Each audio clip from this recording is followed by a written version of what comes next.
thanks. I hate it. Hi, my name is Sydney. Welcome back to Mordor. But before we launch in and do the thing, this video is sponsored by Exter. So we've already talked a lot on this channel about the myriad of ways in which children are being exposed to things that they probably shouldn't be exposed to. And while I know there's only so many times I could be like,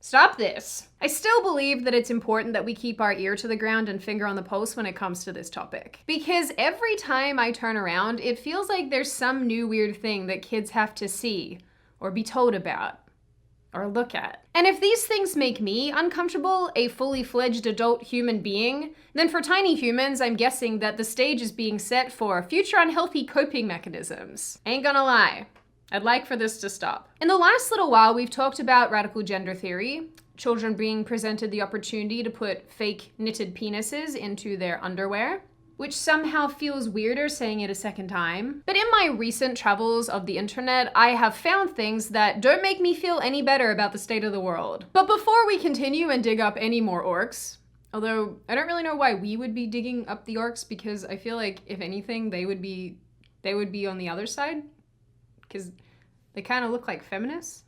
I don't know, I'm trying to make the Mordor reference make sense. Let's hear from our sponsor, Exter. Exter designs what they call smart wallets. They're probably smarter than the old Joe boy at this stage, you know what I'm saying? They come in all sorts of colors and materials. Here I have a premium leather and a space grade aluminum model. And this one I love, largely because it's pretty indestructible. And that suits someone like me, who breaks everything she touches. They're pretty neat as well because the mechanism at the bottom fans out your cards, making them easier to access and use. But my favorite part about all of this is Exter has a tracker that lets you find your wallet when you lose it. It's solar powered, so you can throw it out in the sun for 2 hours and it's got battery life for up to 3 months. You can also call the tracker from your phone using the Chipolo app. I am not even kidding. I am so excited about this. Anyway, click the link in the description to check out Exter's range of wallets. They are also running a Father's Day sale with up to 25% off site-wide, so get around it. And men, then you can get yourselves a wallet tracker that isn't your wife saying, "Did you check your pockets?" In the last couple of days, somehow a series of comics came onto my radar discussing kink and children at Pride. Pride events being the parades we often see in major cities, and kinks being anything from leather outfits to things I can't say because this is a family-friendly channel. But for those looking for a more concrete definition, it can be anything from BDSM to fetishes to group sex. And while I've always understood it to be inherently sexual, apparently there's plenty of people who argue that it's not. So there's that. In one of these comics, the artist writes, "So let me show you how to deal with a child that gets confronted with nudity or kinks are Pride." I guess that's supposed to say at, I don't know. "Hey, I can see that guy's butt. I hope he used sunscreen." There is not enough nope in the world. I love that there's this character just chilling in the background like, yeah, I'm okay with observing grooming behavior. In response to these images, someone tweeted, "I cannot possibly think of a worse lesson to teach a child than to suppress their natural suspicion of a strange adult in close proximity, exposing their naked body to them." And this is more or less where a lot of people stand on the issue, that this is not appropriate. Children, especially young children, should not be exposed to ideas and concepts that are developmentally inappropriate. Side note, what creeped me out so much was having to look through so much of this bizarre content from this particular artist. Or eyeball terrorist. "Dad, you posted a pic in your underwear? Huh. What? Is it normal for children to see sexually explicit pictures of their parents in their underwear?" Well, it was supposed to be in a comic only, but so many people asked for a real pic, so I delivered. I don't want this. No thanks. Let's just take a little look at this, and that's enough internet for today. It's worth noting that this creator has one set of comics that are normal, or at least not whatever this is, and one set that are X-rated. And believe me, the X-rated ones are a lot.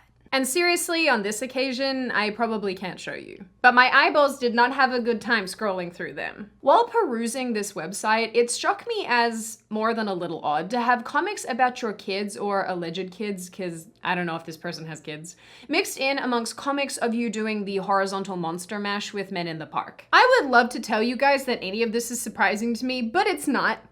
It's not. It's not. But the idea that exposing children to kink is completely fine is not a new one. Some of you might remember an article from 2019 that claimed that parents feel their kids can handle the kink. And there are plenty of other articles from major left-wing news outlets claiming the same thing. But what's sort of unsurprising to probably none of you is that TikTok is also full of this kind of thinking. Kink belongs at Pride. Children belong at Pride. Kink is not inherently sexual and has a deep-seated history in the LGBT community. It's not like a minor seeing someone wearing a collar is going to traumatize them. Yeah, nothing remotely traumatizing about this at all. I'm fine. It's fine. One particular creator that I found has a series, if you will, discussing how you should talk to children about what they see at Pride. In this video, she discusses how she would talk to a child under the age of 10 about the issue. Did you have fun today, kiddo? It was your first Pride Parade. That's amazing. We saw a lot of new things. Did you see anything that you have questions on? Those were different, huh? I don't think you've ever seen anything like that before. But you know, different isn't bad, right? It's actually really important that we have different things. Can you imagine if we only had one flavor of ice cream? That'd be real boring real fast. So those people were doing a type of adult dress up. And just like when you put on your dinosaur costume and that makes you feel good, when they put on those things, it makes them feel really good. I'm not so sure that dinosaur costumes and ice cream flavors are the right comparison here, friend. Nope, does not pass the vibe check. You're a smarty pants, and you're right sometimes. It can be about that, but not always. There are details about this that I can't share with you yet, but we can keep having conversations, and I'm never going to lie to you about it. And whether it's about that or not, guess what still applies? Consent, you're right. Do you remember what we talked about for consent? Let's talk about it more. I do find it interesting that this particular woman even acknowledges that there are certain things about this topic she can't explain to the pretend child in question. Which to me kind of indicates that even she acknowledges that none of this is appropriate! Pride is a space where kids and kink can both exist. A lot of other creators have talked about the need for kink at Pride, and I want to set our kids up for success by role modeling the conversation I have when I bring kids to Pride. First Pride! I'm so excited. Grab your stuff. I'm so glad that your mom let me take you. You know I love being your lesbian auntie. And we're gonna go. Oh, I'm so excited for you to experience this safe space where you get to feel loved and accepted for your little weird queer self. The lip bite. It's not my favorite. Not to children. Why is this a thing? I think it's also worth noting that this particular topic has the gay community split. There are plenty of people that argue kink should not be at Pride in the first place. But if it must be, then people need to realize that Pride isn't a child-friendly space. Even our friend here acknowledges that there's a distinction between children being welcome at Pride and Pride being a child-friendly space. There's a difference between kids being welcome at Pride and Pride being a kid-friendly space. It is your responsibility as the caretaker of a child to understand the space and your child's needs and adjust how you bring your kid to that space to keep them safe. But even here, the other side typically argues that it's still important to introduce children to these concepts and ideas to promote tolerance and inclusivity. The 2019 article I referenced earlier quoted one writer, and I guess a parent, as saying, "Nobody likes nakedness more than children." This is not the gotcha that you think it is. On the list of things I don't want my children ever to be exposed to are compulsory heterosexuality, demonstrations of sexism, demonstrations of racism, demonstrations of ableism, violence. These are all way higher on the list than some homosexuals took us. Yeah, as if heterosexuality is more damaging to children than seeing adults walking around naked sticking. Another 2019 article by GQ argues that there's nothing at Pride children shouldn't see. It says that children are curious by nature, but they are resilient, and when asking questions, they are easily bored by answers delivered direct and deadpan, where people don't splutter or say never you mind. Most children need one simple explanation. No diagrams or supporting video violence usually necessary, and they file it away in questions I asked but don't really care about anymore. This article goes on to argue that oppression is often hidden under the guise of protecting children. The fact is that kids do and will ask questions about basically anything.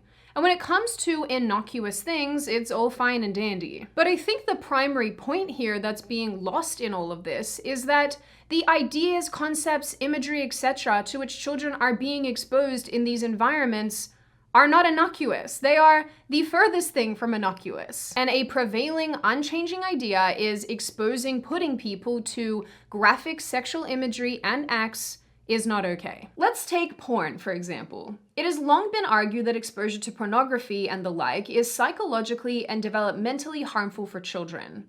And even just seeing hypersexualized imagery can be detrimental to children and young people. It is not absurd or controversial to suggest that certain things are simply not appropriate for tiny humans.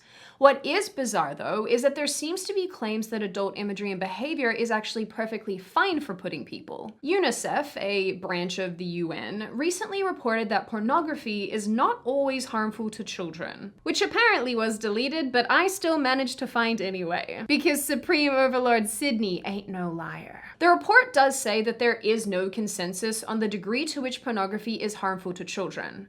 It also adds that the evidence suggests that some children appear to be harmed by exposure to some kinds of pornography at least some of the time, but that the nature and extent of the harm can vary. It then goes on to reference a 2020 EU Kids Online study of 19 European countries that found most children who saw sexual images online were neither upset nor happy. It also reported that 39% of Spanish children felt happy when seeing such images. Wait a minute. What's going on in Spain? And finally, the report states that from a rights perspective, extreme care would be needed to avoid excluding children from sexual and reproductive health information online. Sexuality education, including resources for LGBTQ education, may be categorized as pornography in some contexts. Which sort of illustrates my point here. And from my perspective, and I know that people disagree with this, if something can be considered porn, it looks like porn and it acts like porn, then it is probably more than likely inappropriate. And I'm not talking about innocuous health images of people's bodies. We all saw enough of that when we were 10 and we went to the museum. As expected, this UNICEF report upset anti-porn proponents. The vice president and director of the Research Institute at the National Center of Sexual Exploitation argued that UNICEF's report ignores the vast body of research demonstrating the harms of pornography to children.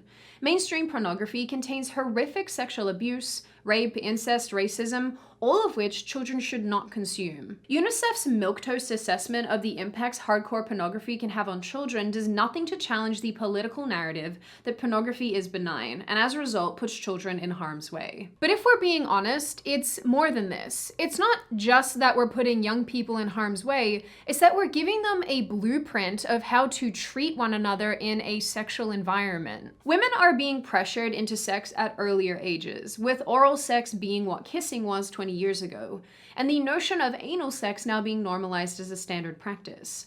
Boys and men are encouraged by the same imagery to adopt aggressive roles in sex with women, to degrade and objectify them. Honestly, porn is the worst blueprint for sex. I cannot stress that enough.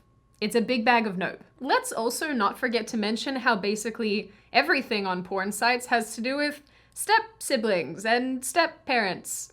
And it weirds me out on a level I can't even articulate. Why even implant this idea into people's heads, into young people's heads? Why are we like this? Why am I even on this planet? Where is the emergency exit I'd like to leave? All of this leads us to a very important question.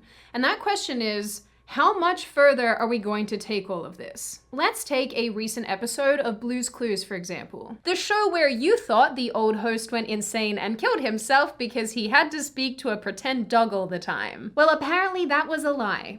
And he's actually alive and well. Don't even act like you 90s babies didn't buy into that, because I know that you did. Kids shows have always been vessels designed to deliver ideas to kids.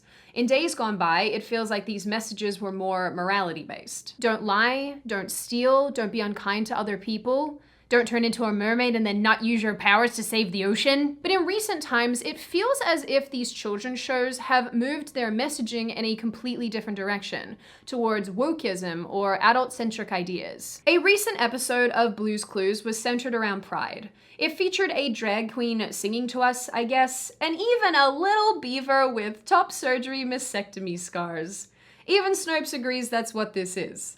Even though Snopes are usually a bunch of dirty liars. I mean, I didn't even know that beavers had boobs to be removed.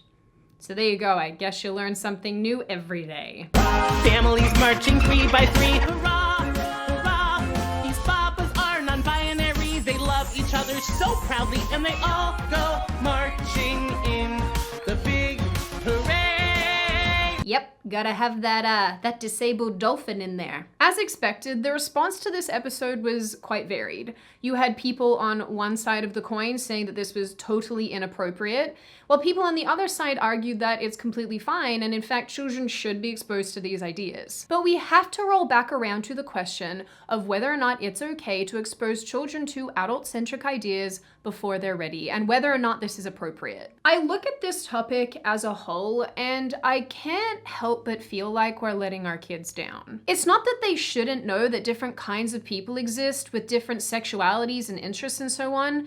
And much as I personally don't even like the hypersexualization of pride, I'm not even arguing that pride shouldn't exist at all, or that adults, consenting adults, shouldn't participate. But when it comes to the tiny noodle people, and I will say this until I am blue in the face, we should not be introducing things to them or pushing things on them when they are not ready for them. Not to mention the grooming and child exploitation side of things, which we can save for a whole nother video on its own. Given the negative ramifications that can come about from these sort of things, I just don't know why any parent would want to take a chance with this. Those who argue that all of this is okay often ignore the fact that we know what happens when children are exposed to hypersexualized imagery, acts, and so on. We know because it's been long documented, and I personally would argue that we're seeing the effects of this and the consequences of this playing out in society at the moment. The kids are not all right, fam. In the end, my hope is that more people will band together to try to preserve the innocence of children,